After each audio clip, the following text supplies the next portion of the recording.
This tournament is sponsored by TigerDirect.com. Hundreds of products on sale, in stock, and ready to ship. Order today and save. And you can support tournaments just like this one by going to the pro shop at EliteClanWars.com and clicking your way through to TigerDirect.com, where you'll find the best deals online. Help your wallet and help sponsor tournaments just like this one.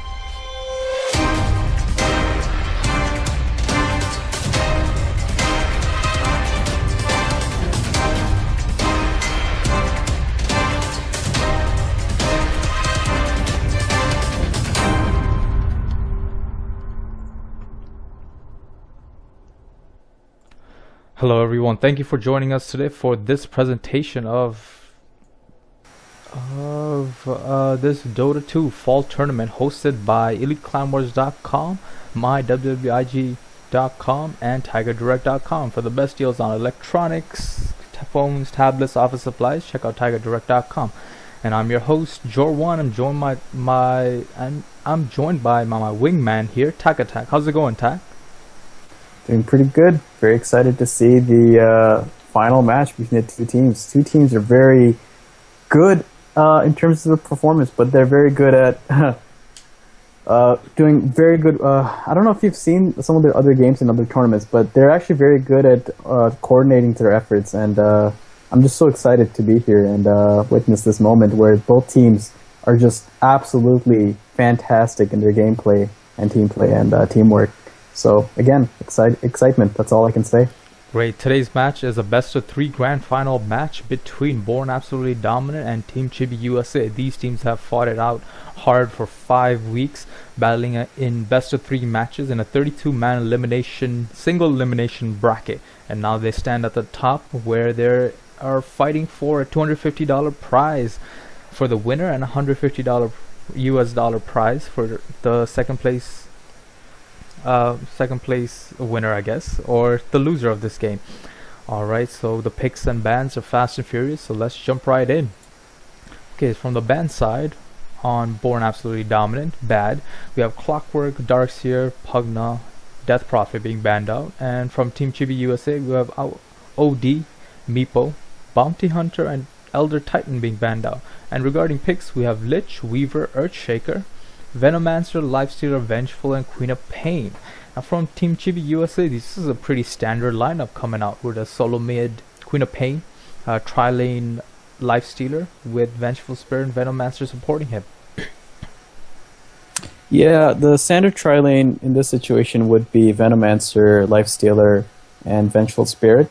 Venomancer is a hero that we don't really see very often, but he did get changed up a bit for this for this latest patch. Basically, his wards actually do a lot of the poison sting damage, so they actually do a lot of damage when you use them in a tri-lane situation. So I hope they make the best use of this hero and try to come out on top. Because on the dire side, we have the Earthshaker, right? And Earthshaker, Lich, those two heroes, I mean, are gonna just control the lane so well. Lich, just with the sacrifice, will be able to keep the lane pushed towards they're close to their towers, and Earthshaker will be able to just use the fissure to block lanes and things like that. So yeah, I hope Team Chibiusa can make something out of this draft, but we do see mid Queen of Pain and facing off against the Tinker, so that's going to be one matchup to see. Tinker, I don't know, what do you think about Tinker? Well, Tinker is a very fun hero to watch, really, and if he's able to get his Refresher Orb and Scythe of Vice up, he becomes really fun to play with the Blink as well. But that's a long way down the road. But early on, he has Laser and Rockets, and his March of the Machines help to stop the push or even push out the lanes. And in team fights, you do not want to fight in the March of Machines. So after level 6, he's gonna be by level 6 he should be rotating to some of these side lanes, the off lane or the tri lane, to look for a pick off. Hopefully he gets a Fortunate Rune and an early kill, because those lasers and rockets do a lot of damage. Yeah, laser and rockets. March of Machines, yeah, that could work. Especially since if you have Venomancer and a Vengeful Spirit, they're not so tanky, you know. So surviving in the March of Machines is going to be very tough for them. And I don't know, like if the Tinker goes March of Machines build, an alternative is also the laser missile build, which is also as deadly, but it's only good for picking off single heroes. But I'm not really sure why they picked the Tinker for this role. I mean, there's a couple of other heroes who will be able to do pushes just as well. I mean, Nature's Prophet comes to mind, but for some reason the Dire team chose not to pick him. Yeah, very interesting. Nature's Prophet and even other solo mids like Puck or a Storm are still available, but with the Tinker, with this Blink and Rearm, you're looking at a global push. So possibly Tinker, who's a very elusive hero after he gets that Blink up, and Weaver, just elusive inherently. Possibly they're looking to kind of jump on some heroes, possibly pick them off with some burst damage, or even trying to run away and prolong fights. And now we have a Skeleton King being picked up. This is very strange. I don't think I've seen him in a pro or in a competitive match. And followed by a Viper being picked up. Very interesting picks right Instantly. Yeah, instant pick by Viper. So I'm guessing Viper can't go mid lane. So I'm guessing Viper is one of the heroes for the tri lane. The Viper has been boosted up in the recent patch. Basically, his poison attack, the first skill, does not have any cooldowns now. So it used to be that if you get level 3, then you have a cooldown, but now you don't need it. So that's something to watch out for. But again, Viper is good for picking off single heroes, and looking at the Radiant side, I don't know, like picking off one hero in a team fight won't really matter too much. But again, it's not about the picks, it's how you play them, right? That is true, and it's your team synergy, how it works out. So now both teams are in the game. Let me run through the Radiant side for you.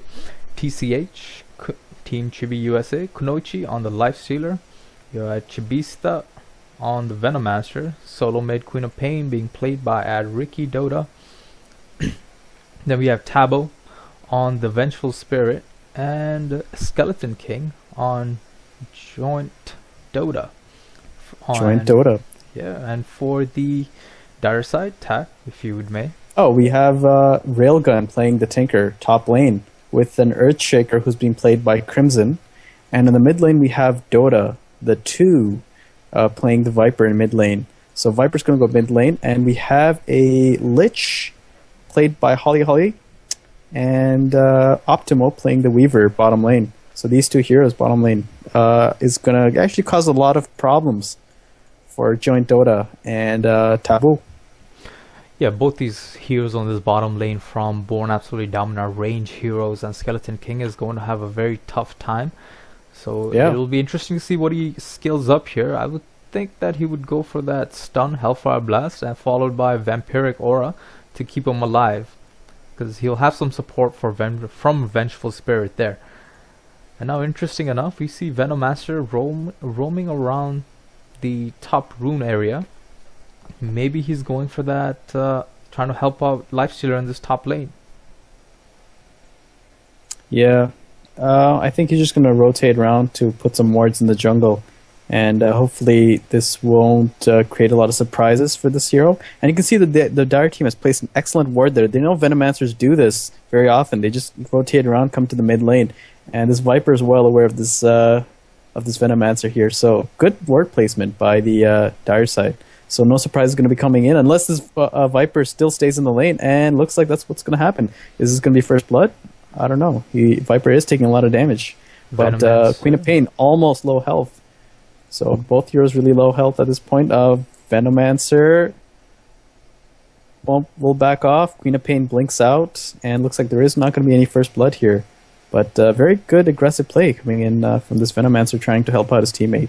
That is true, but I'm more impressed by the play of the Viper right here. Dota the 2 standing right where he is right now, knowing his limits and knowing that he would be able to survive that engagement.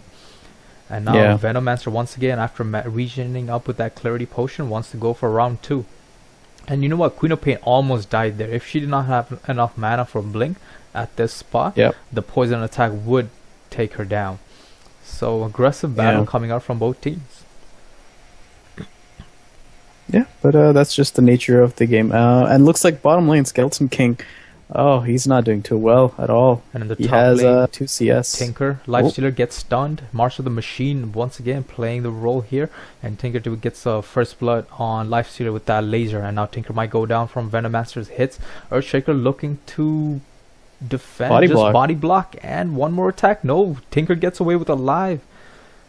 And Earthshaker, does he have a Fisher? He does, and he gets a kill on Venomancer. 2 down on Lifestealer's back with full HP, but not enough mana. He threw out the open wounds and rage, and that took him through his whole mana pool. Now he has no skill. Wow. What I can't believe that Venomancer died there. Oh, is this courier gonna die? I think this courier's dead. No. Mid lane, the Queen of Pain wanted to jump in on that, I think, but decides to back off. Alright, so a lot of actions all over the map, looking for some early pickups, and you know what? There are some early strong, like heroes that are strong early game, like Venomancer and Earthshaker. So early game aggression seems to be the name of the game. Oh, again, top lane, what's happening? This Venomancer's low health, and yeah, just barely gets away.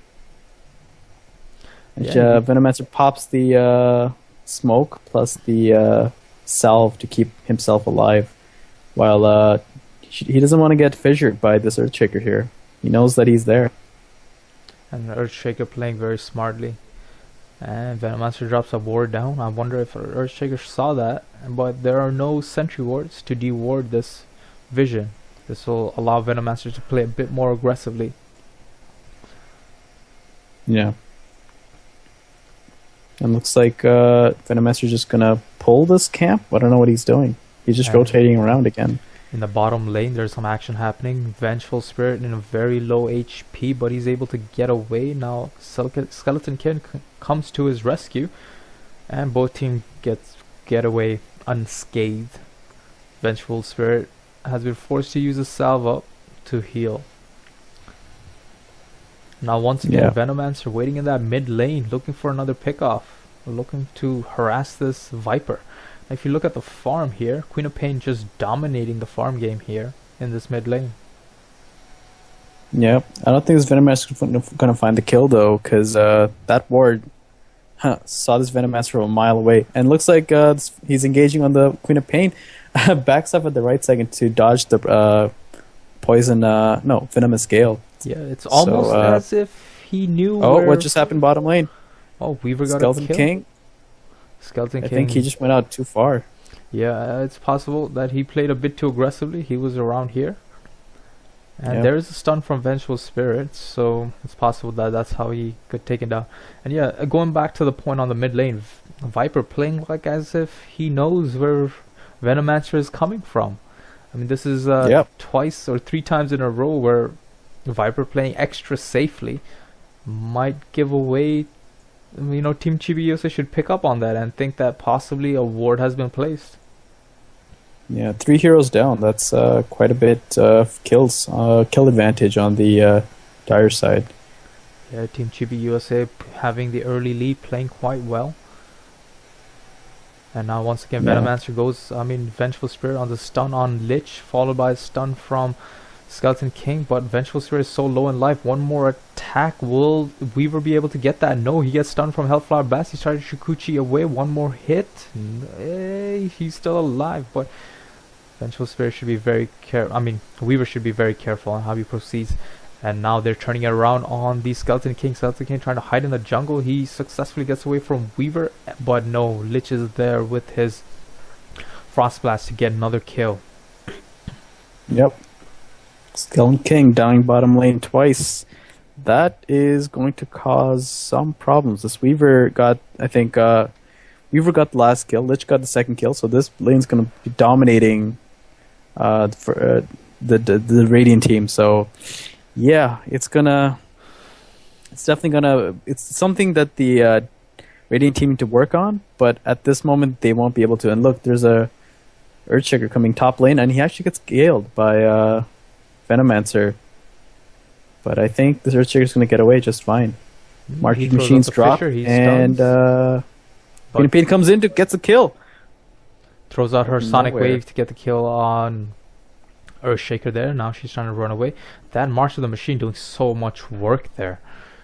Taking down everyone to low life. Viper comes in, but gets spotted out by this Vigilant Observer ward. So everyone backs away, and they're back to full HP once again, possibly looking to make a move on this Tinker and take down his tower. And Tinker, you have to get a couple of kills early on, because once he gets that blink, it becomes a headache. And now Viper gets spotted out with the Sentry Ward. Are you kidding me? What a clutch Sentry Ward that is. Open Wound goes up, Lifestealer raised up, and there's no way to survive for this Viper.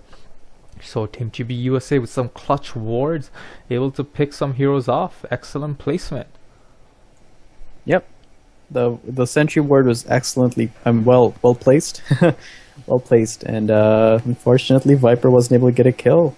Pings are coming out to show that there is sentries there, and yeah, wasn't able to gank properly. Lifestealer very low in life. He should back away. Almost gets hit with that long fissure of Earthshaker. That was extended from before. I can't imagine, you know, having to deal with a longer fissure from before. I mean, before the patch. The longer fissure definitely helps. So Earthshaker is kind of like a Windrunner, right? I mean, he's kind of like a Windrunner where you just stay back and then let the fissure do all the work. Yeah, it's kind of like a power shot. But I think I like the fissure more than the Windrun power shot. Gets that stun on you. And also can lock you into place. I mean, a good fissure, nothing beats a good fissure. Where if you're standing here and then you throw a fissure down like this, you block off the escape route. Oh man, you're done. Because Earthshaker's fissure actually will reach from all the way here to here, and that'll cut off the escape route. And that's what Venomancer is scared about. That's why he's not crossing over this ridge right here. Yeah, because he knows once he crosses that fissure is just the death of him. Yeah, and Earthshaker is one of those heroes. He doesn't even really need levels, so to speak. Maybe level 6, maybe level 7 to get that Earth fissure up to level 4. And after that, he just kind of roams around the lanes. Doesn't really do much. Just his presence is scary enough to make the enemy team back away. Yeah, but meanwhile, bottom lane, the Skeleton King's getting absolutely no farm, man. What do you do about that? It's difficult because Skeleton King is being babysat by Vengeful Spirit, and now there's an attack on Weaver right here. 2 stun, chain stuns perfectly. As Queen of Pain comes in with the Sonic Wave. Now Lich might go down as well. There's another Hellfire Blast, and there is, but Skeleton King just delayed that blast for 1 more second, and now Earthshaker comes in, throws out a Echo Slam, but does not hit anyone. And Queen of Pain is able to blink in and get the just kill gets on the kill on Lich, yeah. Aggressive play by But Queen I of mean, Pain. yeah, they're trying to chase the Queen of Pain down, but she has blinked off long time ago. They won't be catching her anytime soon. Yeah, Queen of Pain is a very elusive hero once she gets that level 4 blink up. But it's at level 2, so cooldown is at 10 seconds. But once she gets that level 4 blink, it's going to be devastating. This Queen of Pain is doing a lot of roaming. She's giving away farm to the Viper, but she's getting some kills off these rotations, which is excellent. Because if she doesn't get these kills off rotation, then she falls behind tremendously. Yeah, the kills are almost even now, so that's good. I'm liking the fact that Team Chibiusa are catching up. But the top farmers on the map are still the Viper, the Weaver, and the Tinker. So, what do you do about that? You just prey on everyone else. I guess that's... And Tinker already has boots of travel now, so he's going to be all over the map. Yeah, and here comes a global push. Slowly the towers are going to go down, and I think bottom tower might be the first target here. Tower is down to 1/3 of the HP. Yeah, Skeleton King needs to get out of there, or all the allies need to be here. And look at this damage coming in. He does have his ultimate, so he will pop that and get out as soon as possible. Meanwhile, Venomancer gets a kill on Tinker, so good for Team Chibiusa there. Yeah, they definitely need to slow down the farm on Tinker there, because now he's going to be working towards that Blink Dagger, and if he gets that Blink Dagger, it becomes a much more difficult game for Team Chibiusa. Yeah. But looking at both teams, it seems that the strategy on bottom lane, there's an engagement on the Weaver. Their Weaver really low health, and looks like Weaver won't die. No, Weaver time lapses away just in time. Wow. Gets away. Yeah, Weaver. This is why people are afraid of Weaver. Because of the because of the time lapse. It's just a free Aegis. What do you do about that? Wow, they almost had it perfectly chain stun, Vengeful Spirit, and Skeleton King there, but they needed a third person. They are lacking the damage to take out Weaver here. But Weaver, looking at his farm, he's working toward the drums, I believe, and now they're looking to go on Skeleton King. They know that cooldown is, his ultimate is on cooldown, and Skeleton King goes down easily. Marshal the Machine thrown out by Tinkers here. Venomous Gale thrown out, but does not catch anyone. And now Vengeful Spirit might go down. One more attack. No, there's Lich tower diving and comes in, get the kill on Vengeful Spirit. Now there's another TP coming in by Lifestealer, looking to pick someone off, but Viper is there, throws out a couple of hits. Lifestealer pops his rage and runs away. And now Queen of Pain's coming here. Viper pops his haste rune, looking for that Queen of Pain, hiding very well. And wow, that juke spot right there. Right here, excellent place, just around the corner. Now Queen of Pain comes in, low life. Tinker throws out the rockets following. No, Queen of Pain dodges the rocket, and now those bugs are hitting the rockets, and Weaver picks off the Venomancer. And Queen of Pain still able to get away. Now they'll focus their attack on Vengeful Spirit and Lifestealer. Viper, Skeleton King goes down. Lich's ultimate is doing so much damage. Weaver is able to time lapse away once again. Now Vengeful Spirit low life stuns on the Tinker, and Weaver takes a kill on Vengeful Spirit. Weaver getting so many kills. His farming is, wow, he's 3-1. Queen of Pain is 3-1. But this engagement, so many kills going back and forth. Now Lich trying to get away. One more hit. No, Queen of Pain not able to kill the Lich. Not able to kill that Tinker, I think. Or yeah. It was a Tinker, yeah. That was Lich. It was Lich. Lich was really low health, yeah. Wow, what an engagement. That was such a long fight. What happened there? Everything that could have happened wrong for Team Chibiusa did. They were trying to get some nice pickoffs from that fight, but they weren't able to find it. As soon as one of the heroes was out of place, and one of the Team Chibiusa's engaged on him, instantly we saw like rotations and movements coming in from the team bad, right? Yes, Born absolutely dominant. Yeah, Born absolutely dominant, and they just came in and saved their allies over and over and over.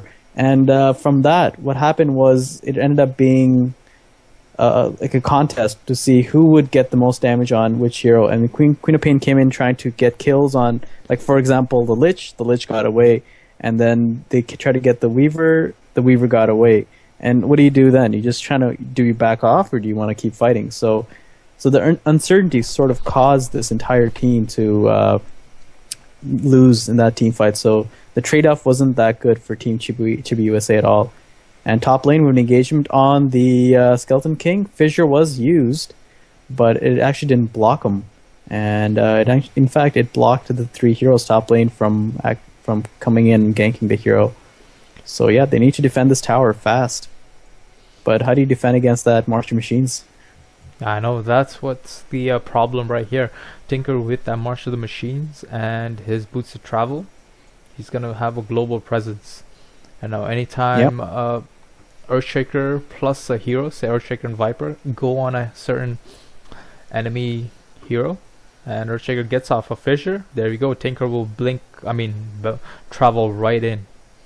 And then in fact, Tinker's stacking the creeps, the ancients, near their jungle. Sorry, near their lanes. So once he starts using the marching machines on that, he's going to be super farmed. He's not actually that far off from his blink.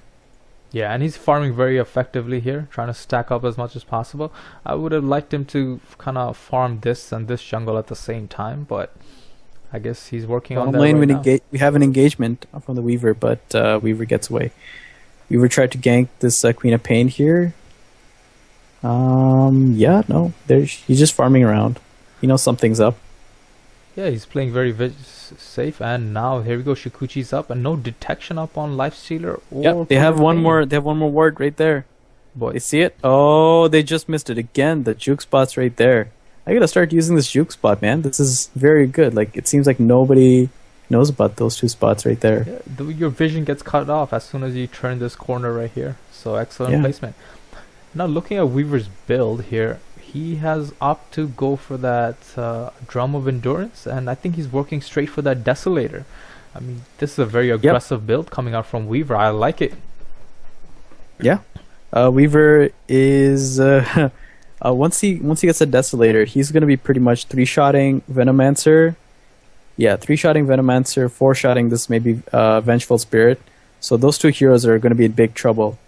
And in fact, they're already in trouble. Looks like they're at the mid lane. We have the Viper and the Lich trying to push this lane. And nope, Team Chibiusa has some backup with the Lifestealer just around the corner. Now, the way I see it is that you have the elusive Weaver and the ever elusive Tinker on your team for Born Absolutely Dominant, with the global push where Tinker will push out all lanes and Weaver will just stay in one lane and farm. Whereas for Team Chibiusa, they don't have that mobility, so to speak, from their heroes. I would have liked them to pick up a Prophet to kind of counter Tinker's push and Weaver's push. Yeah, some of their heroes are way too slow and gets kited very easily, especially Lifestealer and the Skeleton King. Skeleton King has Hellfire Blast, so he can use that to catch up to his targets, but the Lifestealer, he needs to come in close to use that... what's that? Infest? No. Open Wounds. That's the spell I'm thinking of. Yeah. So he needs to come in nice and close to use that spell. So both cases, those heroes are getting kited very easily. Yeah, mobile heroes would have definitely helped here. Let's take a look at the item progression coming off from Team Chibiusa. There's Treads and Mystic Staff up on Queen of Pain, and I think Queen of Pain is getting close to that Sheep Stick. And Venomancer has nothing as usual, as does Vengeful Spirit. There's Treads up on the Skeleton King, and Lifestealer is working towards that Armlet. While there's Blink up. Wow, Blink is up on Tinker, so watch out. And Lich is close to that Mechanism, and Weaver's working his way towards that Desolator. And Viper, I think he's working towards that Black King bar. So a lot of strong items. The next tier of items are coming out from Team Born Absolutely Dominant, while Team Chibiusa are still kind of working towards those items. Yep. I mean, the Skeleton King, I think he's going for the Armlet. No. He has a Chainmail and a Robe of Magi. I don't know what that builds. I think he's making a... Blade Mail? Blade Mail, yeah. Wow, in fact, Weaver gets a kill on the Queen of Pain. Yeah, Weaver dishing out so much damage, and Tinker, well, Weaver came in, Shikuchi'd in, did some damage to Queen of Pain, made her blink away, and Tinker jumped in, like I said before, threw out his rockets right away, and those bugs doing so much damage from Weaver's Swarm that Queen of Pain went down. And this is pre-Desolator damage coming out from Weaver. I mean, imagine what's going to happen after Desolator. Well, it's very simple. People go pop. And there you go. There comes the Desolator. Oh my god, and Tinker is already up to 2k gold. I wonder what he's going to get next. You think Tinker's just working towards that Refresher or Sheepstick? I think he's going to go for a Sheepstick. Sheepstick would be very Interesting. Actually, no, sheepstick would be pretty standard. Blink, sheep, rearm, Yeah. sheep, rearm, sheep, blink out. Yeah, I saw that yes. happen in real time once, and it was amazing to see. Yeah. Sucks Yeah. as the victim though, because you just get turned into a chicken permanently till you die. Yeah. And not to mention that laser is still not level 4 yet, so it's pure damage, so he still has some more damage potential coming his way. Now, since there's Yeah. a pause during the game, let's just tell all the viewers that this game is this tournament is hosted by EliteClanWars.com and MyWWIG.com and TigerDirect.com, and these teams are fighting it out for $250 US dollar worth of prize, and the second place winner will receive $150 US. So a lot of money coming their way, and the game is underway. So let's jump back in. You alright? And instantly we see a beeline. Oh, what's happening here? They're moving towards Roshan Pit? Yeah. No, they're looking towards, I don't know. What are they grouping up for? Oh, they're going for Roshan. Oh. That's why. Yeah. Yeah, Weaver has a Desolator, so there's enough damage coming out. And Viper's Nether Toxic, his passive ability, just slowing down Roshan. So paired up excellently well. They have a ward up to scout out any of this region. And ES is placed very smartly, whereas he can cut off the route here. And if anyone's trying to come up through here, he can just come down here and cut off the route again. So excellent placement of heroes and excellent pickup of Roshan, and I think they'll go for that middle tier 2 tower right now. Yep. This would be a middle tier 2 tower, and the Radiant team are preparing themselves for it. Now Lich has that mechanism up and running, and Earthshaker has his blink, so a lot of initiation power and survivability coming out from Born Absolutely Dominant, but Lich might get picked up right. He throws his ultimate before he dies and does some damage. Now Lifestealer is in a terrible position. He gets stunned up, fissured up by Earthshaker, but where is everyone else? Lifestealer low in life, but he goes down finally. Now that was the Queen of Pain infested within a Lifestealer doing so much damage. Now Weaver chasing down this Skeleton King. Does he have his ultimate up and running? Yes, he does. Skeleton King goes down to that Tinker's Rocket. And I think he might go down once again. Swarm comes out. Echo Slam provided. Weaver just time-lapsed away to safety while Venomancer goes down. Now Weaver's so low in life. Will he be able to survive? Aegis pops from that Queen of Pain Sonic Wave, and she just dodges the last attack coming out from Tinker and survives. Wow. 4-man team wipe, Wow. close to a 5-man team wipe, and at the cost of a ES and a Weaver And a Aegis. Lich. Yeah. Oh yes, a Lich. Lich also died as well. Lich died in the very end of that big, long engagement, and then they picked up the Lifestealer, and then they moved towards the getting that Skeleton King, as well as the Vengeful Spirit, as well as Venomancer. Yeah, they all died, except the Queen of Pain. Now Queen of Pain coming back in, throws a Shadow Strike to harass his Weaver, but Weaver's focused on that tower. Glyph goes off, multiple TPs coming in, but there are no detection. No gem. Oh, Weaver away, open playing wounds. very super sneaky. He Just gets to get the that last tower. hit on the tower, but he dies. So I don't know. I don't think that was worth it, or was it? Nah, it was totally worth it. I mean, he gave his teammates gold, free gold. Oh man, Who doesn't that want is free true. gold? That is true. That is true. Like his supports are not farmed enough already. ES with Arcane Boots and Blink Dagger. Viper with the Aghanims build. I thought he was going for that BKB, but forget it. He just boosts his ultimate even more. It becomes even more scarier. Lich has that mech and working towards another item here. And Tinker picks up that ultimate orb, so definitely looking towards that sheepstick. Middle engagement on the Queen of Pain. Queen of Pain, really low health, gets chain stunned, and then picked off. Wow, Viper doing this so is much gonna damage.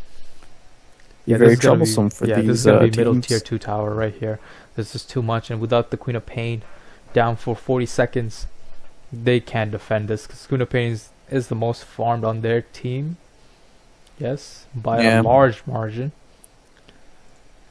They know there's an Earthshaker somewhere around here. They just saw it using the tower vision. So yeah, they can't contest this tower. and at least until the Queen of Pain comes in, then they can think about it. Even then, I'd be very doubtful about it. And we were picking up. So I figured out why the Skeleton King went from the Blade Mail. It's basically because of March of Machines, and with March of Machines, he's able to do some damage on the Tinker while March of Machines is active. So, yeah, I think it's a pretty good choice in my opinion. Yeah, it's understandable, but you know, well, Tinker was a later pick, so they already picked Venomancer by then, but Nyx was still on the boards. I'm surprised they didn't pick up Nyx Assassin. Oh, Nyx is horrible now. Yeah. Have you seen his new Impale? It's basically you can't hit anything unless you get super lucky or... Oh, Skeleton King. I think he's going to go pop, but his ultimate is still there. And now Life Stealer infested within the Queen of Pain. Queen of Pain. Oh, Earthshaker comes in with a clutch. Echo Slam, Fisher, thrown out, and ultimate coming out from Lich. Takes out 2 heroes.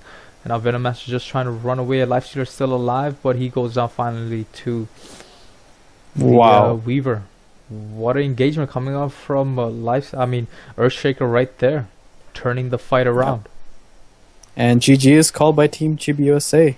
Wow. Yep, this is pretty much the state of the game right now. I mean, the Radiant team can't do anything. They're heroes that need farm, haven't farmed very well. So, yeah, not surprising. But any last thoughts? Well, that was a very dominant performance by Born Absolutely Dominant. This is game 1 of a best of 3. So Team Chibiusa, subpar performance for this first game. Maybe they need to rework their strategy and their team lineup, but I have no question that they'll put out a better show for game 2. And folks, we'll be right back with game 2, so don't go anywhere. Stay tuned. This tournament is sponsored by TigerDirect.com. Hundreds of products on sale, in stock, and ready to ship. Order today and save. And you can support tournaments just like this one by going to the pro shop at EliteClanWars.com and clicking your way through to TigerDirect.com, where you'll find the best deals online. Help your wallet and help sponsor tournaments just like this one. Hello everyone, thank you for coming back to game 2 of a best of 3 matchup of our fall Dota 2 tournament hosted by EliteClanWars.com, MyWWIG.com, and TigerDirect.com. For the best deals on electronics, phones, tablets, and office supplies, check out TigerDirect.com. And so now this is game 2, Team Chibiusa versus Born Absolutely Dominant, fighting it out for $250 and the second place winner will get $150. Now I'm your host Jordan, and my wingman here is Tac Attack. How's it going, Tac? Pretty well. First game was very exciting to see. It's a bit disappointed at Team Chibiusa's performance, but I think they're going to bring out their A game for this one. I'm really hoping they do. Hopefully that's what it is, because Team Born Absolutely Dominant played totally absolutely dominant in their early game phase. They had an excellent lineup of elusive heroes with Tinker and Queen of Pain. Tinker and Weaver doing so much work. And the more and more games I see with Weavers, I think that he should be banned right away. What do you think about that? Yeah, teams just don't ban the Weaver for some reason, and I guess they know how to deal with them. Even in the bot lane, remember the time when the Skeleton King Vengeful Spirit almost got a kill on the Weaver? Yes. Yeah, it was just a matter of seconds. If people are able to bring those heroes down, it's just they know how to deal with them. Heroes that you want to ban out first phase are that you can't deal with at all. And in this case, what do we see bans here? We see a Darkseer and Elder Titan. So yeah, 2 heroes who are able to, Darkseer with the Vacuum Wall combo and Elder Titan with the Echo Stomp and Ancestral Spirit. So yeah, those 2 combos, I feel like the Team Chibiusa do not want to deal with, and I think it's a good choice. So Weaver is probably going to get picked by Team Chibiusa now. Yeah, Weaver seems to be the flavor of this tournament. Every player seems, flavor of this month really, in all types of games, where he gets picked up very often. But now hopefully after this new patch that was installed recently, we'll get more variety of heroes. I really want to see a lifesteal. I mean, a Night Stalker with Aghanim Scepter in one of these games.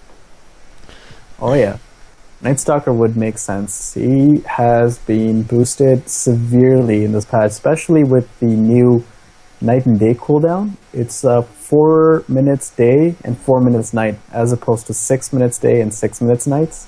So yeah, the Night Stalker Knight is just so powerful. Like his third passive spell, Hunter of the Night. Yeah, it just gives him so much attack speed and an insane amount of move speed, and he just be able to slide through tower damage. Like, I mean, just glide through tower damage easily without any problems on his side. So yeah, Night Stalker, Bloodseeker would actually be interesting to see as well. He's been boosted up quite a bit. Like his third spell, Thirst, is pretty strong. It's almost as strong as Night Stalker's passive. So those two heroes, I kind of want to see in this tournament. Alright, so from Born Absolutely Dominant, they chose to ban out Lich and Clockwork. Lich, they picked Lich last game. They worked out quite effectively for them, but they also opted for a Clockwork ban, which is kind of strange to see. I wonder what their plan is that Clockwork would create such a havoc for them. And now we have a pick coming out from Team Chibiusa, Outworld Devourer. Haven't seen him in a while. Yeah, Outworld was a hero that was like picked almost every single game about 8 months ago, 6 to 8 months ago, and then he just dropped. People just stopped picking him outright. But I'm just glad he's making a comeback for this game. If he goes mid lane up against any hero, he's able to hold that lane to his advantage very easily, especially with that spell, Astral Imprisonment. So anytime you're about to get a last hit, Imprisonment, and there goes your last hit, as well as 4 intelligence at level 1 and 10 intelligence level 3. So 3 stacks of this, and he goes 30 int. So potentially you can have 0 mana at some point, and you do not want to deal with that. Yeah, and one of the reasons why OD hasn't been picked much, because he's been banned a lot right off the bat. So that's one of the reasons. That's another one of the reasons why he hasn't seen much play. Now from Born Absolutely Dominant, we see a Pugna being picked up and a Razor. Razor, very strong hero. Good against Lifestealer. Good against almost any tri-lane hero where he's able to steal a lot of damage. Good against Alchemist. So any type of melee carries, he fares very well against. Yeah. The Razor is, Razor and Outworld Destroyer, yeah. So Razor is picked because of Tri-Lanes, yeah. So if you get the Tri-Lane and you get Static Link first skill, that's gonna... I think Static Link is a spell that you get, right? Yep. Tri-Lanes? Yeah, so what it does, it steals a lot of damage.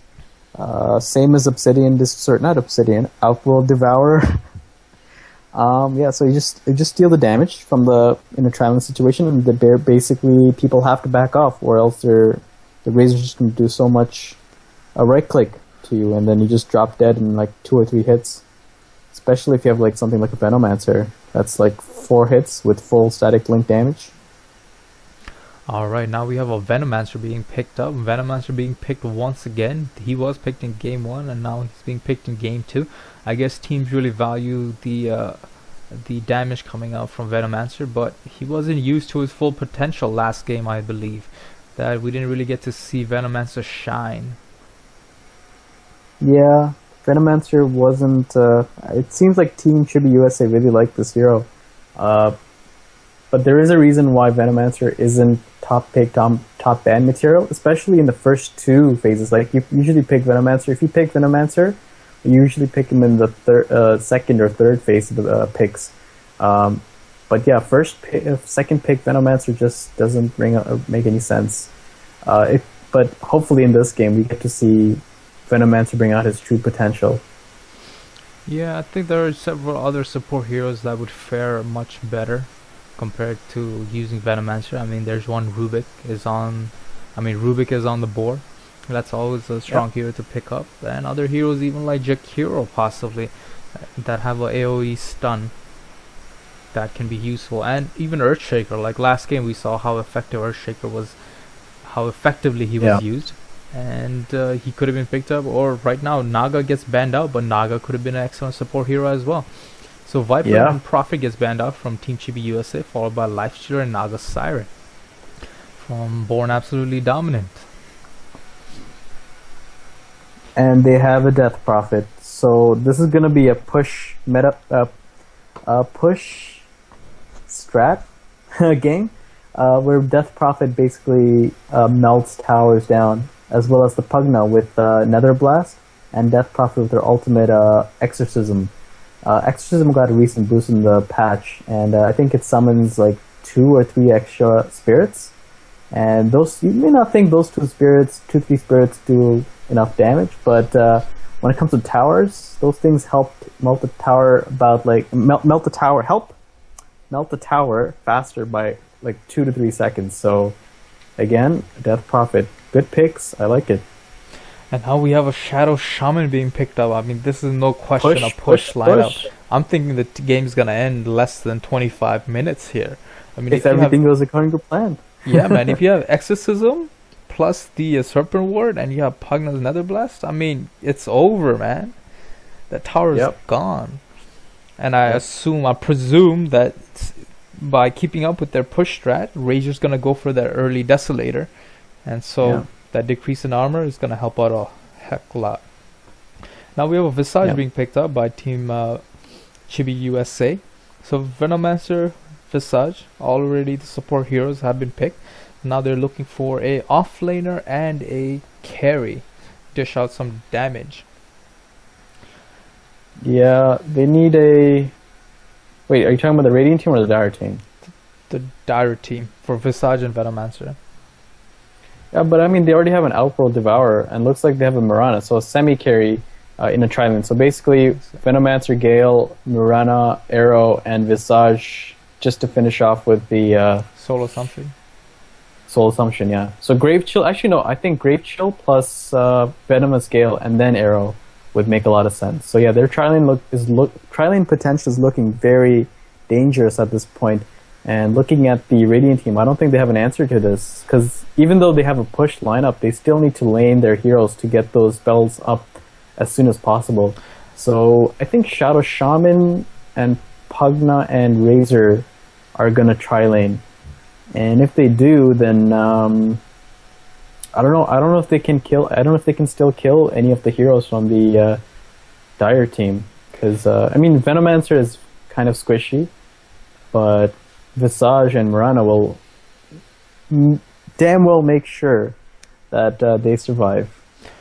Well, I think Pugna might go in the off lane solo, whereas Razor, Shadow Shaman, and possibly another hero that has a AoE stun capability, which should be a tri-lane to stop any aggression coming out from Venomous Gale and Grave Chill and Mirana Sacred Arrow. And we have a Badon being picked up. A Badon will dispel all those effects from Venomous Gale, Grave Chill.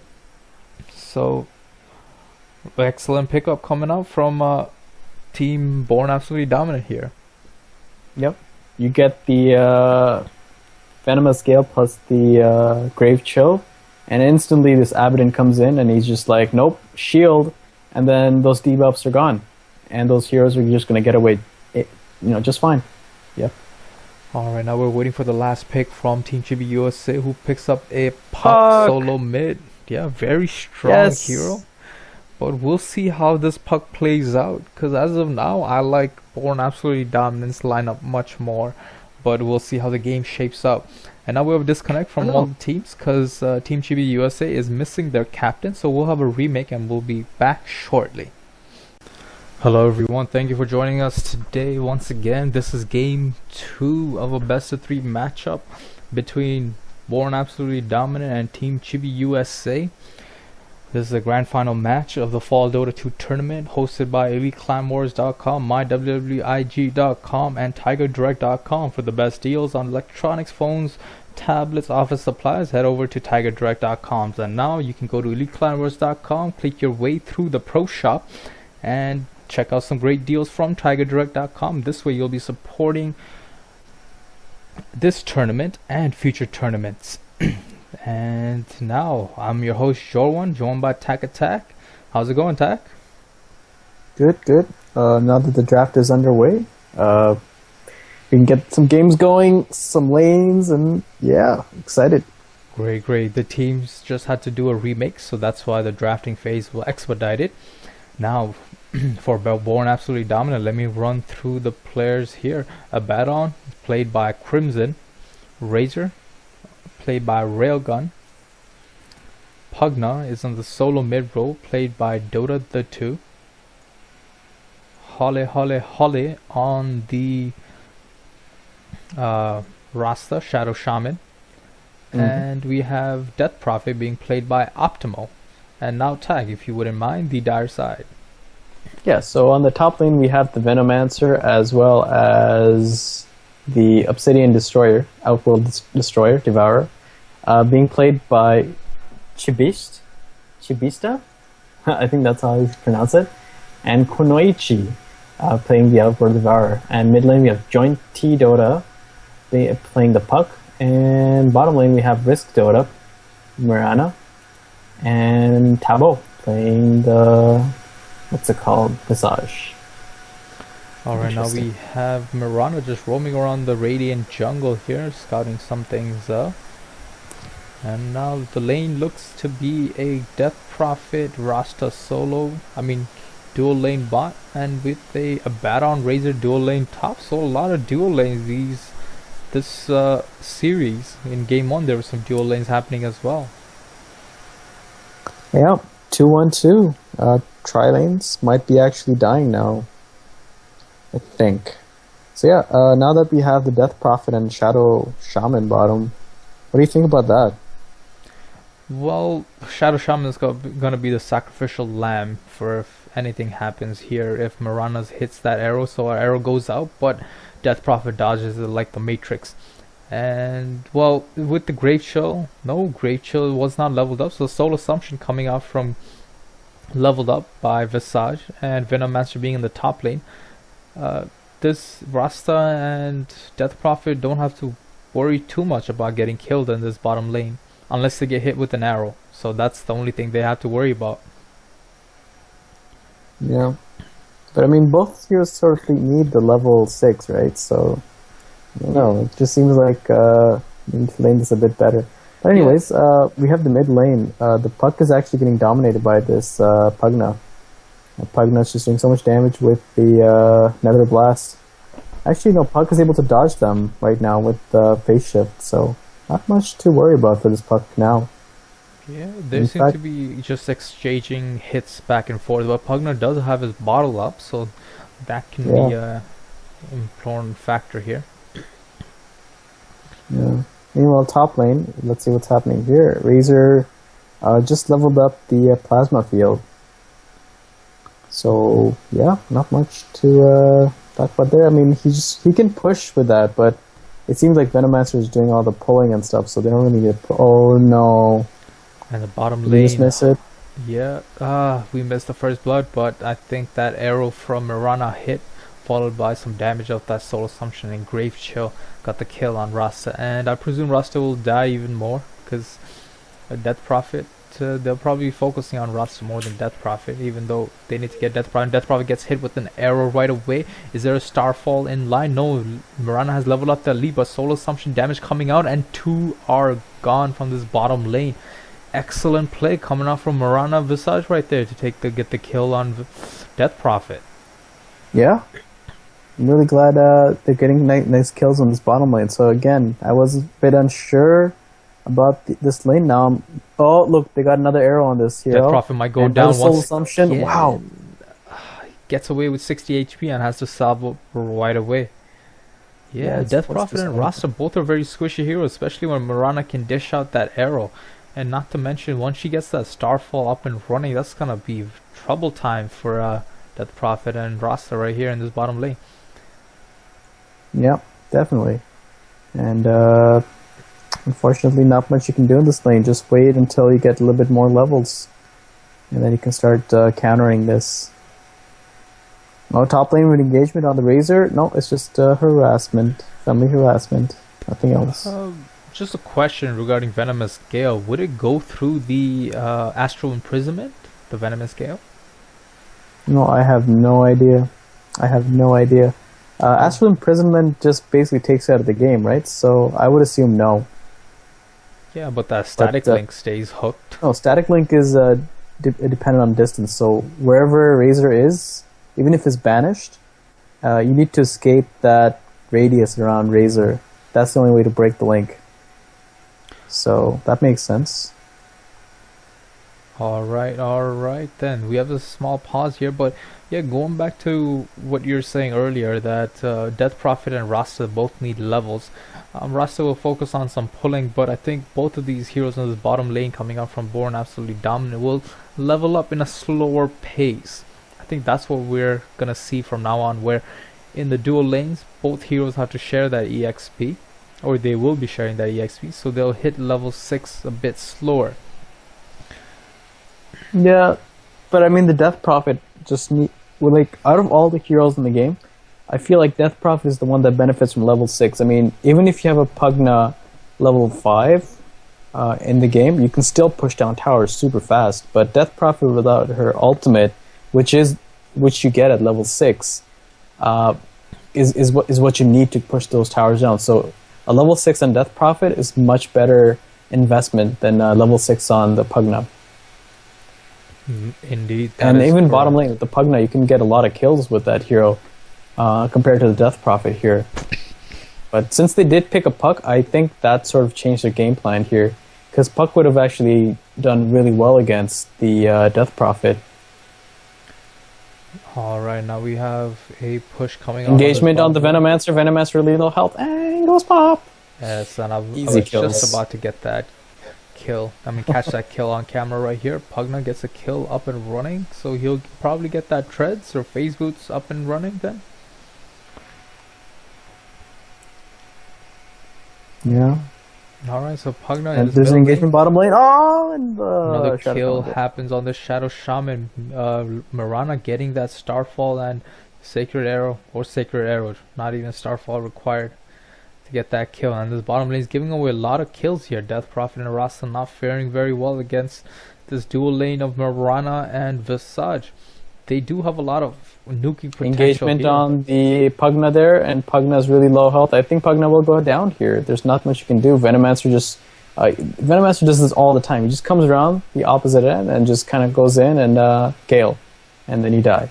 So they really needed that ward in that spot, right there. Yep, right there. And they could have prevented that gang. Actually, no, Venomancer kind of rotated through this here. So I think they still had vision there. And again, Death Prophet goes down. So not going very well for team Born Absolutely Dominant here. They need the Death Prophet to get that early level 6 so they can push down towers down. That's their strategy. And unfortunately, not being able to pull that off is going to cost them. Yeah, Team Chibiusa definitely fighting back this game with their early game prowess so far. But if you look at top lane, look at Razor. Look at his mana pool. It's only 13 mana. He can't even use Static Link anymore. wow, that is quite the travesty right there. Razor is he's picked. Oh, his Static Link's leveled up because of that low mana cost, but now with Astral Imprisonment, he can't even use that. So that hampers his farming ability quite a lot. But he might be able to get some farm. No, he doesn't have enough mana for that plasma field either. So all the lanes are struggling, and now Death Prophet gets cut out of place. What is he doing there? Great Show goes down Death Prophet. Now he's blocked in, and Mirana gets the kill. No, Visage gets a kill from Soul Assumption. A little bit slow to react there. I mean, they probably could have gotten the kill. And shield. I think this Abaddon's dead too.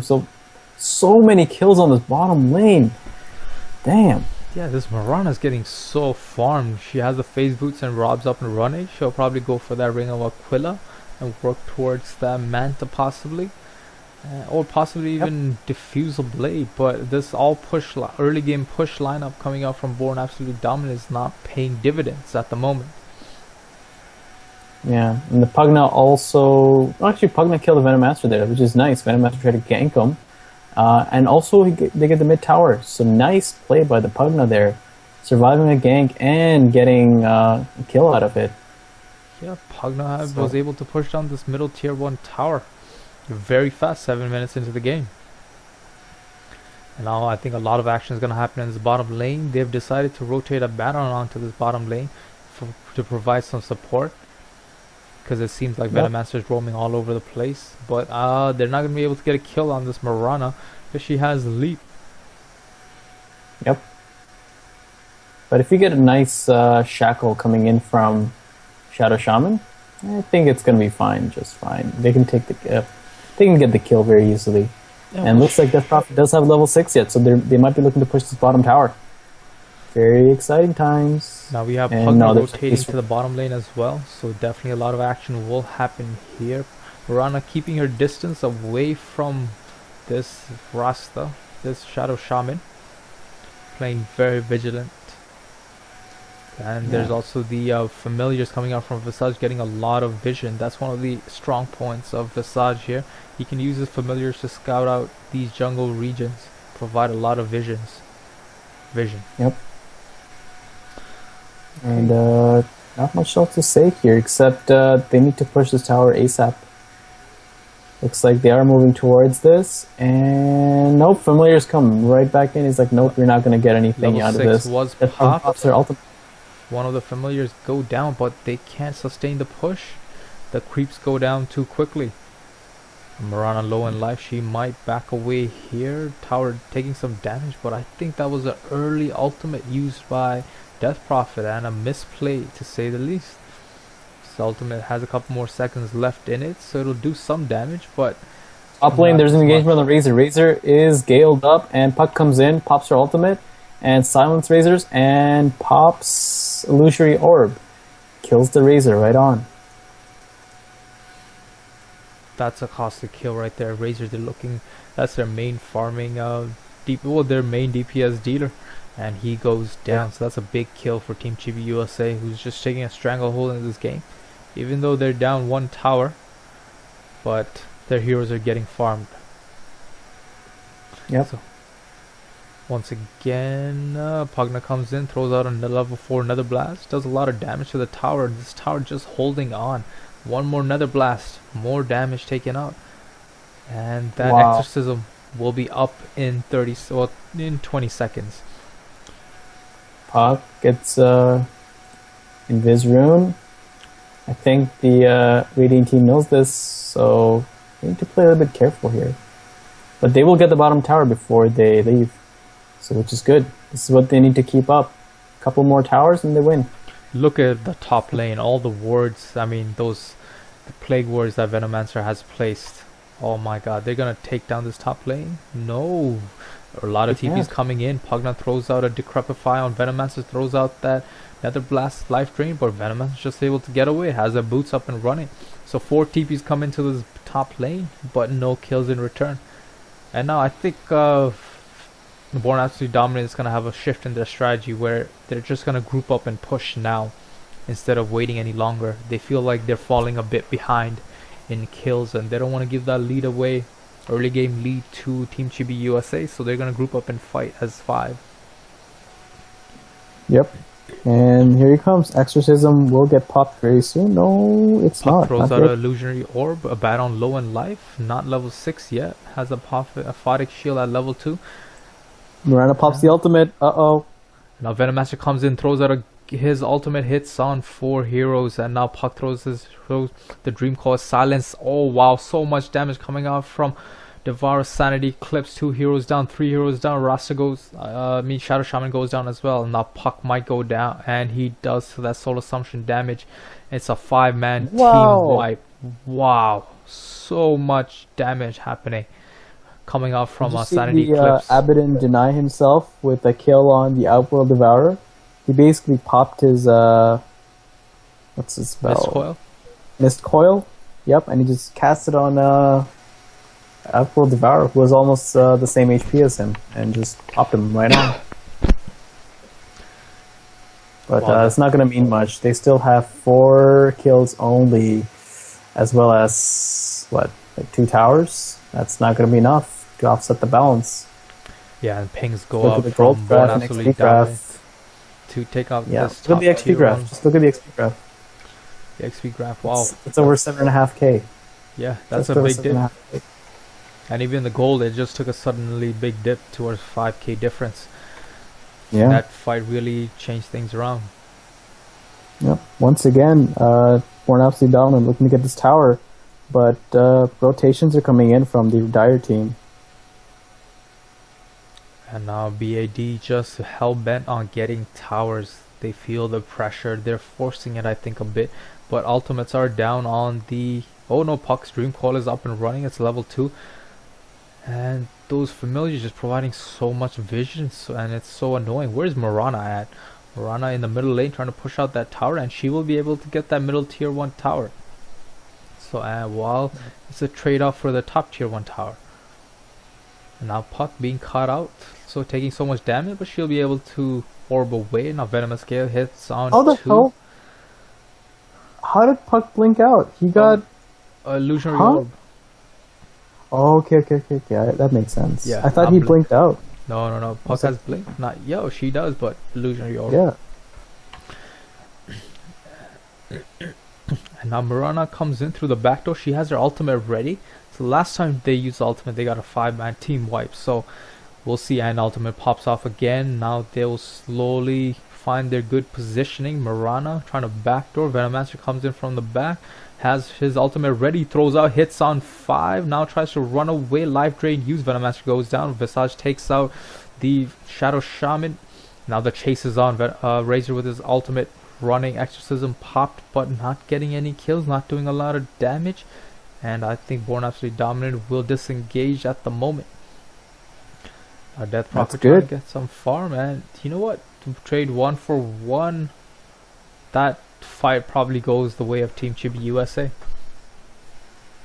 Yeah, I mean, unfortunately, the team Born Absolutely Dominant wasn't able to get the top tower, which the Death Prophet popped the ultimate for. But they were able to get 2 kills. I don't know, not enough to offset the huge advantage that the Dire team has taken. They even got the mid tower, so 2 towers down from both sides, 3 towers down from Dire side. Yeah, it's looking pretty even in terms of towers, and kills they have a lot more too. Yeah, Team Chibiusa, that Mirana's getting fat, and she has the Yasha Drum of Endurance phase boots and has 1500 gold, probably looking towards the ultimate orb next. And once again, I believe Born Absolutely Dominant is going to group up and push, look to take another tower, but they might be hesitant. They're looking to farm right now, get up some items up and running before they continue their onslaught, because they don't want to cross the river and get caught out with Mirana's ultimate across the river, which can be devastating. That can be a game ender. Yeah, but I mean, like Team Chibiusa only has 1 strat, right? I mean, not Team Chibiusa, sorry. Team Born Absolutely Dominant only has 1 strat, and it's sort of like a one-trick pony, right? Where if you can't pull it off, you're pretty much dead in the water. So, I think the Dire team are taking full advantage of this, and even if you look, they're pushing bottom tower so aggressively. They'll even get this tower they'll get this tower almost instantaneously right after this glyph ends, and they're going to go top lane and defend that very comfortably without even breaking a sweat. So what do you do in situations like this? I don't know. Well, I guess you just have to hope for the best. If you're Born Absolutely Dominant, you just stick with your strategy and hope for the best, really. I mean, it's too late to turn back, and hopefully in these 5-man pushes, everyone will get up their levels. And that's what they need. They needed that La Rasta's level 6 of Serpent Wards. And hopefully they can get some pick-offs here and there. So now the top tier 2 tower traded for a bottom tier 1 tower, and Mirana's still pushing out. Not TPing away yet. Throws out an arrow, hits perfectly on Razor. Perfect timing. This Mirana really knows how to hit her arrows. Didn't Razor get away? Yep, Razor did. He went to the bottom lane, but that arrow hit just as he TP'd in right here. Oh. So the timing was impeccable. Mirana Oh, lurking top lane, this Puck is ganking, but nope, he's running. He's running. Puck's able to get away. Shadow Shaman. Bottles up and might look for another kill. No, everyone disengages and runs away. Not enough DPS right there. Now Mirana in the bottom lane, the middle lane, dishing out some damage. And if I am... Arrow hits. Just at the edge. Just at the edge, but there's no follow-up. Nope, This no follow-up yet. Yeah, this Mirana's arrow's been very productive. Yeah, those prediction powers coming in from that Mirana. Absolutely, I guess he's not absolutely dominant, but it's pretty good. Yeah, but Razor working towards that Aghanim Scepter just needs roughly 500 more to get that up and running. And Razor Aghanims is quite the sight to see. Pugna picks up that Necronomicon, working towards a level 3 Necronomicon to get the vision, the true side vision, and even more push coming out from those Necronomicon soldiers or summons. Those summons are pretty tanky and do a lot. The Necronomicon book. But who? Oh, the Pugna's getting it. Oh, Yeah, I yeah, didn't yeah. see that. Yeah. I thought the Razor was getting it. I'm like, what? No. No, Anyways, no. the Razor's getting the Ag Scepter, which is awesome. He's just about like 400 gold away from that too. So towers are gonna melt really fast to this Radiant team. And now look at this. This was perfect timing. Rasta Shadow Shaman throw out his serpent words, followed by exorcism from the Death Prophet, and the tower went down in a matter of like, what was that, 30 seconds or so. So I think this is their plan coming to fruition right now, where towers would just melt in an instant. Yep. This was supposed to be 5 to 4 minutes ago, but I'm just glad it's happening now. Yes. Top lane, we haven't engaged. No, he's bottom lane. Oh, someone died. Pugna picked off the Venomancer. Yeah. Decryptify, Nether Blast, and Rock'em Sock'em, you know? Oh, Pugna. And he used that Necronomicon. Those summons are so tanky, man, and dish out so much damage at level 3. It's tough. It's really tough for these support once you take them out, guess what happens? You lose 600 HP for no reason. Oh, really? Yeah. If you get the red one, the red Necronomicon unit, you lose 600 HP. It's pure damage as well. Ooh. Yeah. Damn, man. No So wonder in my they opinion, burn. they should just build mass Necrobooks. Everyone should build Necrobooks. Just imagine if almost, at least, I think 3 of them are capable of building Necrobooks. Razor, Death Prophet, and Pugna, who would have enough farm to do so. If they both, if all 3 of them had it, oh my god, those towers would melt like nothing. And now Razor's Aghanim Scepter is up and running. And I think they're gonna make a beeline for that middle tier 3 tower. Everyone's ultimate. Arrow, it's the Shadow Shaman. Shadow Shaman takes so much damage. Abaddon keeps the Shadow Shaman alive. Well. Now recently the new patch gives you money for taking down wards, so that's plus 50 gold going the way of Pugna.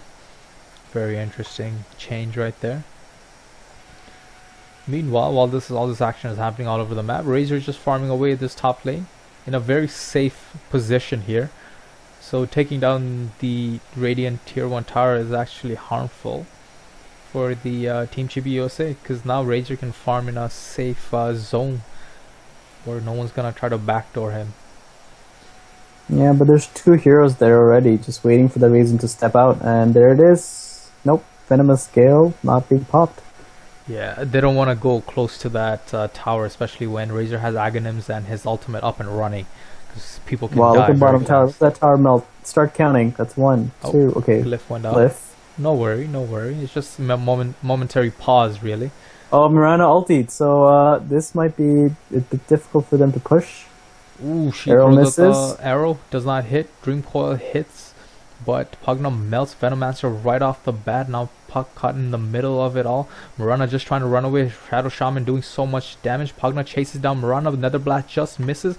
And what else is happening here? Visage goes down. Venomancer buys back. OD goes down. Puck goes down as well. So many kills coming out the way of Born Absolutely Dominant. They're really turning it around right now, and they're pushing it. They're continue their push as well. Oh wow, Razor's ultimate doing so much damage. That is truly disgusting. Yep. And yeah, bottom tower. That's no 3 buybacks coming in from the Dire team. So they are looking to back off now. They should be backing off here. That bottom Wow, tower force those buybacks so fast. Yeah, let's Instant look at buyback. the EXP and gold graph, because I suspect a massive change. Look at that, in the gold graph it's almost at 0, and EXP they have turned back a deficit of 5k. Well, they've You changed. can definitely see a shift in momentum there. Like, yeah, it's pretty awesome. Yeah. Gold graph back to 0. That's pretty amazing. Those towers did actually give them a lot of gold. I'm pretty impressed. And now Razor is finally hitting his stride with the Aghanims and Eye of the Storm up and running. Will get that now, and And has if you look at the bottom 3K tier 3 gold. tower, it's almost gone as well. Yeah, it's That's like one more hit. it's holding on by 30 HP. So one more hit from Catapult will probably do the trick. And now the Team Chibiusa, feeling a bit of desperation, go for that Aegis, and they'll be able to pick it up very quickly. And the Born Absolutely Dominant have absolutely no clue that this is going on, or I think they would opt to contest this Aegis. No worries. Pugna has Necro books. You know, Level that's 3. fine. Books Oh level my 3. god. That's gonna... Like, you know, before He's Pugna would sent- have to focus on Venomancer to right-click him down, but now he just six those Necronomicons on Venomancer, and Venomancer will die just from that. I personally think that he should just let those Necro books run free, go to the bottom tower, and like last hit it. Oh yeah, One- just cast it here and make him run, and then go for that tower. That's it. Yeah. Some solo behind enemy line mission. Arrow. No arrow. No, not I was yet. hoping for an arrow to come through, but looks like they will back off here. Yeah, Mirana has Oh, her this- Manta up and running, so that's good to see. But it feels like it definitely Born Absolutely Dominant have definitely caught up in item progression. Yeah. Oh, guess what? Rasta's making that Necronomicon. He has level 1. I wonder who else has it. Level 2. Oh, mass Necro snap! books. Level 2 mass. Here we go. Here we go. The Dire team do not have an answer for this. Mass Necro books is nope. They can't. They can't deal with this. Rasta just got They level have. 2. They might have a shot if they are able to cut them off before they reach the tower. But if they don't, then it's pretty much over. That bottom tier 3, as well as the racks, are pretty much gone in the next creep wave.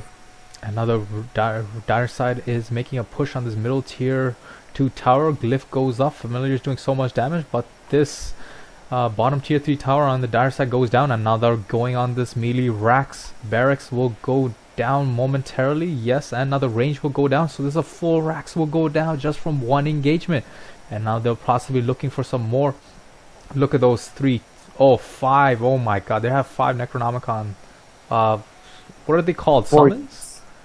Summons, yeah. Necronomicon summons. Warriors. There we go, warriors. So even this Rex is gonna go down. Wow. Puck comes in, throws out the Dream Coil, hits on 3, silences, but not enough damage. Sanity Clips hits, but not enough damage to take anyone out. Mech pops and everyone's healed up.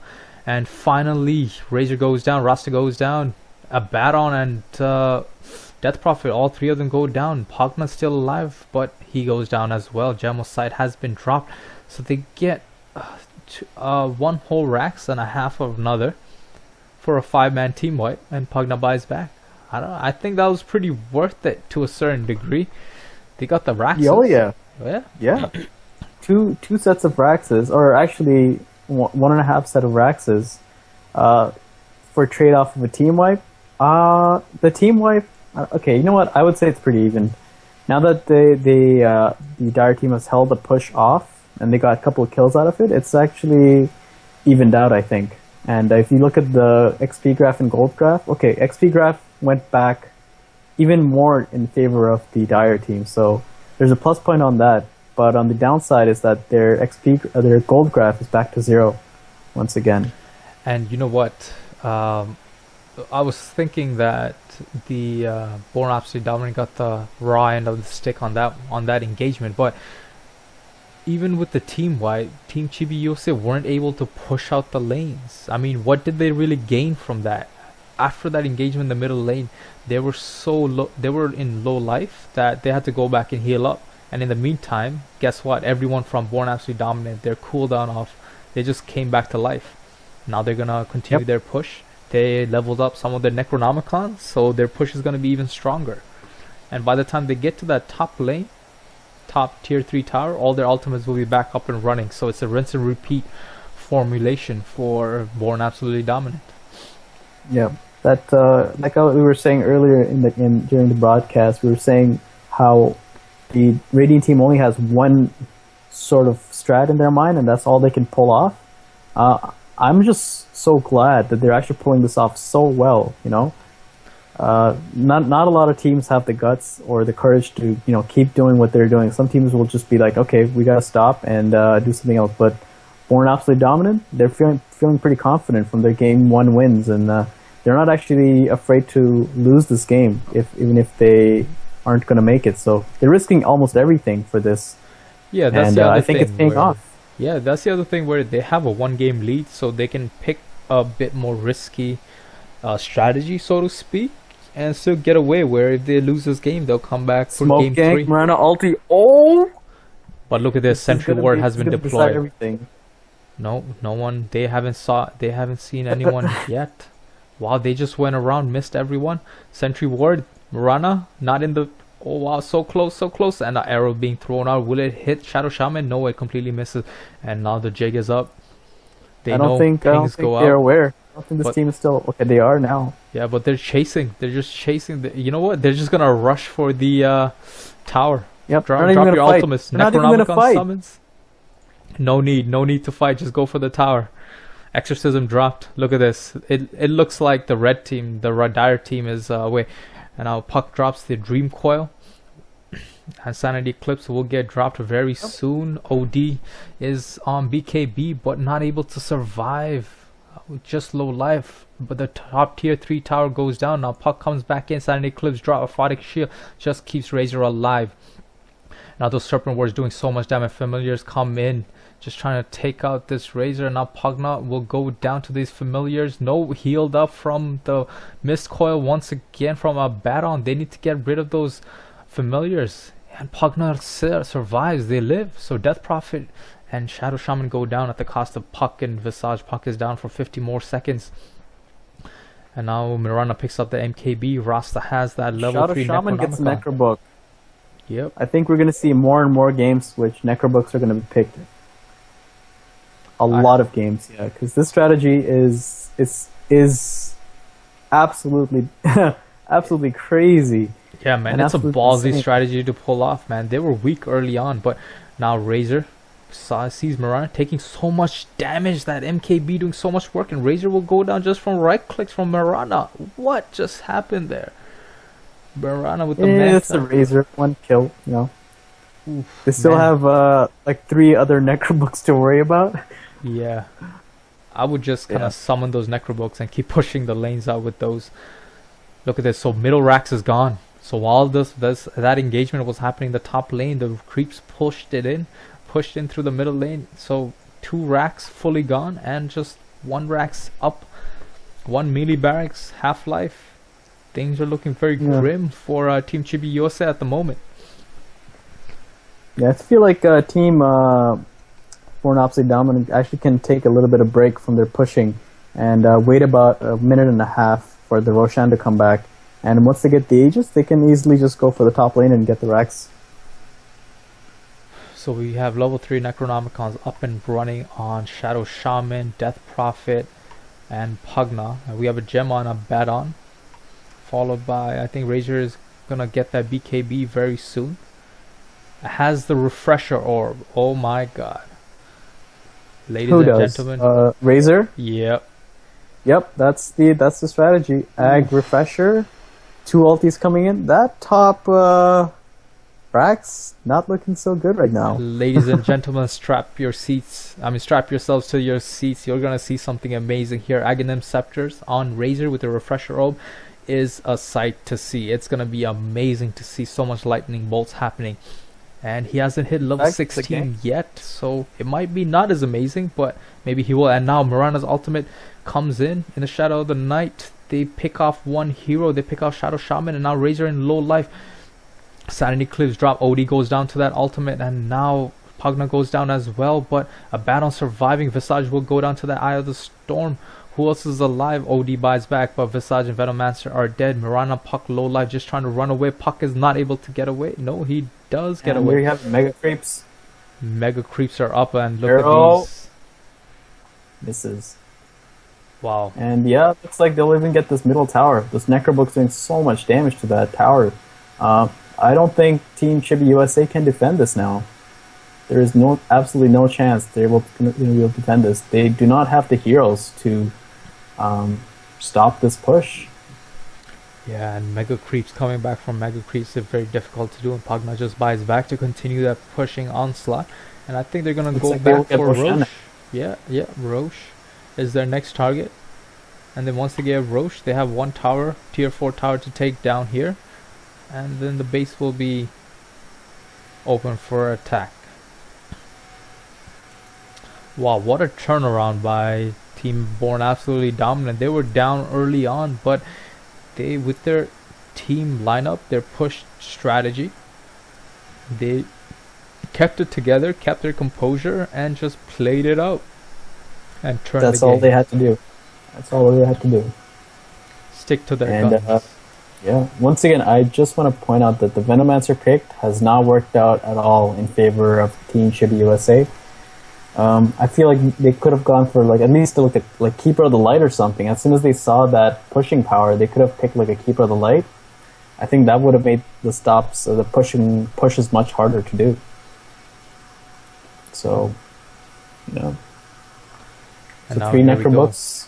Push on the middle lane. That one Necroman. Oh wow, Warriors, 4 Warriors. There we go, 6 Warriors to deal Necro with. Warriors.